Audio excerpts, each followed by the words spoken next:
আসসালামু আলাইকুম ওয়া রাহমাতুল্লাহি ওয়া বারাকাতুহু। যে যেখান থেকে ভিডিওটি দেখতেছেন সবাইকে জানাই মনের অন্তঃস্থল থেকে ভালোবাসা ও অভিনন্দন। হঠাৎ করে মাঝরাতে ফোন দিলেন আপনার নরেন্দ্র মোদীকে ডোনাল্ড ট্রাম্প। অনেকেই বলেন যে ভাই মাঝরাতে কেন ফোন দেয়, কারণ তখন হচ্ছে আপনার আমেরিকাতে অফিস টাইম। এখন আসুন, ডোনাল্ড ট্রাম্প সরাসরি আপনার মার্চ মাসের ভিতরে আপনার আসতেছে, ইন্ডিয়া আসতেছে এবং আপনার শেখ হাসিনার সাথে সরাসরি কথা বলতেছে। তার আগে আপনাদের এই ইটা দেখাই আমি, দেখেন বেশ ভালোভাবে দেখবেন যে কেন আসতেছে। তাহলে তো অনেকে প্রশ্ন করবেন যে ভাই আপনি সবসময় বলেন যে মাঝরাতে আসতেছে, তো আসার পিছনে কারণটা পাইলেন? মানে ইন্ডিয়া থেকে বা ইন্ডিয়ার সরকার একদম 100-এর ভিতরে 200% তারা প্রস্তুতি নিয়ে রাখছিল যে আপনার শেখ হাসিনাকে বাংলাদেশে ফেরাবে। আপনার ভারত বাংলাদেশের সীমান্ত রক্ষাতে বা যেই বর্ডারে, সেখানে আপনার মানে অনেক আপনার সিকিউরিটি কিংবা অনেক সৈন্য আপনার অস্ত্রর দিক দিয়ে বা যে প্রযুক্তিগুলো দরকার আর কি যুদ্ধক্ষেত্রে বা যে কোনো আপনার সিচুয়েশনে সমস্ত কিছু আঞ্জাম দিছে ভারত। কিন্তু সেই সময় আপনার ডোনাল্ড ট্রাম্পের ফোন যে ওয়েট করো, আমি আসতেছি, এসে সরাসরি কথা বলি। মানে এখন ভাই ডোনাল্ড ট্রাম্প তিনি যে কি কথা বলে সেটা হচ্ছে আপনার যখন আসবে, যখন এই মার্চ মাসে কথা বলবে, তারপরে হচ্ছে জানা যাবে যে শেখ হাসিনাকে আপনার কবে ফেরাচ্ছে। তবে এটা বাস্তব যে শেখ হাসিনাকে খুব দ্রুত আপনার বাংলাদেশে ফেরাচ্ছে। এটা অনেক আপনার 100%-এর ভিতরে প্রায় 80% শিওর হয়ে গেছে। এখন অনেকেই বলবেন যে তুষার ভাই এত আপনি কনফিডেন্স নিয়ে কিভাবে বলেন।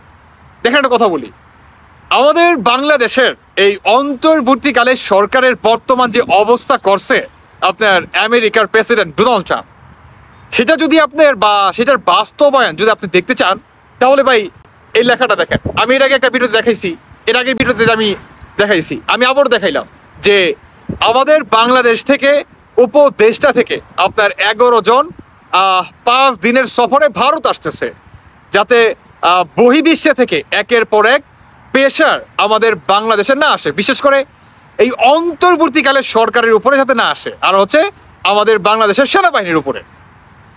এর জন্য আপনার ডক্টর ইউনূসের সরকার থেকে 11 জন কি আসতেছে ভারত সফরে 5 দিনের। মানে বিভিন্ন বিষয়ে কথা হবে, আপনার কিভাবে বাংলাদেশটা আপনার করা যায় বা ভালো করে, মানে নানান দিক এবার। তো এটাই হচ্ছে এটার প্রুফনেস যে ভাই যারা নাকি বর্তমান বলেন যে ভাই এগুলো হচ্ছে গুঞ্জন, এটা সেটা, তাদের উদ্দেশ্যে বলতে চাই, আপনারা ওই সার্জিস আর ওই ডক্টর ইউনূস এদের মুখ বেঝানো বা কলিজা বেঝানো কথাই মনে করেন মাইতা থাকেন। আর অন্যদিকে এই পিনাকি বা ইলিয়াস বা যারা নাকি জঙ্গিবাদী আছে, হ্যাঁ, এরাও দেখবেন যে বর্তমান সুর পাল্টায় ফেলাইছে। তবে সর্বশেষ আমি একটা কথা বলতে চাই, সেটি হচ্ছে আপনার এই পিনাকির উদ্দেশ্য করে কথাটি হচ্ছে, এই পিনাকি বহুত ছোট ছোট কথা কইছে যে ভাই ভারতের সাথে আমাদের সম্পর্ক রাখবো না, ভারতের সাথে সম্পর্ক হবে ডিরেক্ট কি মানে চোখে চোখে, এটা সেটা মানে না না আপনার কিচ্ছা কাহিনী। অন্যদিকে উপদেষ্টা মাহফুজ, এই দুই বান্দর আইসা একটু উত্তর দিয়া যাবি তো, সরি গাইস আমি আসলে তুই করে বলে ফেললাম, একটু উত্তর দিয়ে যাবেন যে এই যে যে অন্তর্বর্তীকালের সরকারের আন্ডারে থেকে 11 জন যাচ্ছে ভারতে 5 দিনের সফরে, কেন যাচ্ছে? আরে পিনাকি আটকাচ্ছেন না কেন? আটকান, এখন তো অন্তর্বর্তীকালের সরকার যাচ্ছে, তো আটকাচ্ছেন না কেন? আটকান না, এখন তো যাচ্ছে, কেন আপনার কথা শুনতেছে না অন্তর্বর্তীকালে সরকার? আপনি তো দেশের বাপ মা, আপনি তো বর্তমান এই জঙ্গিবাদীদের দেশ বিরোধীদের নবী হয়ে গেছেন, আস্তাগফিরুল্লাহ তুবে আলাই, আল্লাহ তুমি মাফ করো। হ্যাঁ, তো আপনার কথা শুনতেছেন না কেন? আপনি তো বিরাট পণ্ডিত, বিরাট নেতা আপনি, তাহলে আপনার কথা শুনতেছেন না কেন? এই খাটাসের বাচ্চা, কাটার বাচ্চা, শুনতেছেন না কেন? কি উত্তরটা দিয়ে যাবি? কেমন কুলাঙ্গারের বাচ্চা, উত্তরটা দিয়ে যাবি? তোর জন্য বাংলাদেশে হিন্দু ভাইয়েরা পর্যন্ত সমস্যার ভিতরে পড়ে গেছে, তোর জন্য, একমাত্র তোর জন্য। আরে তুই যদি বাংলাদেশে আসোস, তোরা মুসলমানরা তোরা মারবো কি? তোরা হিন্দু ভাইয়েরা তোরে ইমন পেটাইবো তোর 14 গোষ্ঠীর মনে উদ্ধার করে ফেলে হোয়াট এভার। যাই হোক, আসলে ভাই নিজের ইমোশনটাকে আসলে কন্ট্রোল করতে পারি নাই। তো এখন আপনার এই অন্তর্বর্তীকালে সরকার আসলে মানে কি একদম 360 ডিগ্রি অ্যাঙ্গেলে ঘুরে গেছে। অন্যদিকে মার্চের ভিতরেই আপনার ডোনাল্ড ট্রাম্প আসতেছে ইন্ডিয়াতে সরাসরি নরেন্দ্র মোদী আর হচ্ছে শেখ হাসিনার সাথে কথা বলতে, যে কিভাবে বা কবে আপনার ফেরানো যায় বাংলাদেশের সাবেক নয় তাকে প্রধানমন্ত্রী করেও। অনেকটা আসলে প্রধানমন্ত্রী করে নাও ফেরাতে পারে সম্ভবত ভাই। আপনার এইটা আশা কেউ রাখবেন না, আমি বলবো যে ভাই এই আশাটা কেউ রাখবেন না। তবে শেখ হাসিনাকে ফেরাবে, বাংলাদেশে পুনরায় সুষ্ঠু একটা নির্বাচনের আয়োজন করবে ভারত আর হচ্ছে আপনার আমেরিকার সহায়তায়। আর সেই নির্বাচনের মাধ্যমে বা জনগণের ম্যান্ডেটের মাধ্যমে জনগণ যেই মানুষটাকে বেছে নেয় সেই হবে বাংলাদেশের সরকার। এখন এই সমন্বয়কদের কি হবে? দেখবেন যে সমন্বয়করা বিশেষ করে সার্জিস হাসনাত কালাপাটা এরা দেখবেন যে বর্তমান কথা বলে খুব নিয়ম হয়ে, দেখবেন আর উল্টাপাল্টা চিৎকার চেঁচামেচি করে না। আপনার মাইক পেলেই ওই যে আপনার হিংস্র মনে করেন হাইনার মতো যে ঝাঁপিয়ে পড়তো, যে আওয়ামী লীগের এগেনস্টে শেখ হাসিনার এগেনস্টে আমাকে কুকুরের মতো ঝাঁপিয়ে পড়তে হবে, দেখবেন সেভাবে আর ঝাঁপিয়ে পড়ে না। এখন কথাবার্তা অনেক হিসাব কিতাব করে বলে আমার মনে হচ্ছে, কারণ আমি অনেক দিন ধরে দেখতেছি তো ওরকম কিছু পাই নাই। যাই হোক দর্শক বন্ধুরা, তবে এটা বাস্তব যে এই মার্চের ভিতরে আমাদের বাংলাদেশে বিশাল একটা পরিবর্তন আসতে যাচ্ছে। এটা 100-এর ভিতরে প্রায় আপনার 99% শিওর দেখতে পারবেন ইনশাল্লাহ।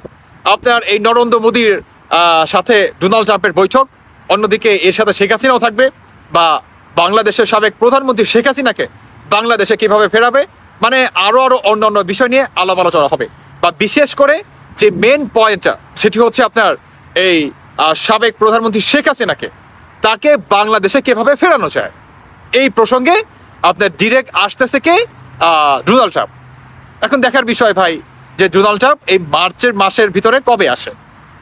আমি আবারও একটা কথা বলতে চাই যে ভাই যে বা যারা নাকি গুজব বলেন, আমি আশা করি এই মার্চের ভিতরে আপনারা ফলাফল একটা যে কোনো একটা ফিডব্যাক পেয়ে যাবেন ইনশাল্লাহ। আপনাদেরকে কিন্তু আমি দেখাইছি যে ভারতের নরেন্দ্র মোদী কিংবা ভারত একদম প্রপার ভাবে প্রস্তুত নিয়ে রাখছিল।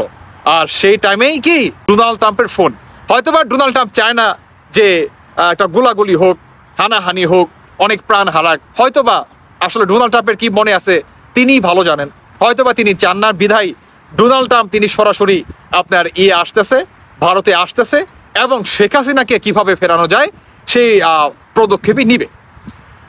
এখন সর্বশেষ আরেকটি লাইন, শেখ হাসিনা যদি ফিরে বা ডোনাল্ড ট্রাম্প যদি ফেরায়, এই বৈষম্য বিরোধী ছাত্র আন্দোলনকারীদের ভিতরে সমন্বয়ক বা ছাত্র জনতা যে বাজারা ছিল তারা কি পুনরায় 5 আগস্টের মতো বা জুলাই মাসের মতো কোনো আন্দোলন করতে পারবে, রাস্তাঘাটে দাঁড়াতে পারবে?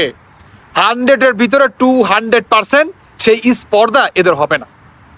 স্পর্ধা কি এদের হবে না। অন্যদিকে দেখবেন যে এয়ারপোর্টের ভিতরে আপনার প্রায় 1.5 থেকে 2 কোটি মানুষ যাবে শেখ হাসিনাকে রিসিভ করার জন্য। এটা কিন্তু বাস্তব, দেখবেন মিলে যাবে ইনশাল্লাহ। সাধারণ মানুষ পর্যন্ত যাবে, কারণ এই সমন্বয়কদের দ্বারায় আর উপদেষ্টাদের দ্বারায় বাংলাদেশটা যে কোন পর্যায়ে আছে সেটা আপনি বা আমরা সবাই জানি। যাই হোক দর্শক বন্ধুরা, আমি আসলে আর কিছু বলতে চাচ্ছি না, বাকিটা আপনাদের ব্যক্তিগত মতামত জানিয়ে যাবেন। তবে এটা কথা বাস্তব, এই মার্চের ভিতরেই বাংলাদেশে বড় একটা আপনার পলিটিক্যাল পার্টিতে বিশাল একটা পরিবর্তন আসতে যাচ্ছে। আর ইউনূস সরকারও কি দেখবেন কোথায় যায়। যাই হোক আপনাদের ব্যক্তিগত মতামত জানিয়ে যাবেন। ধন্যবাদ সবাইকে। আল্লাহ হাফেজ, আসসালামু আলাইকুম।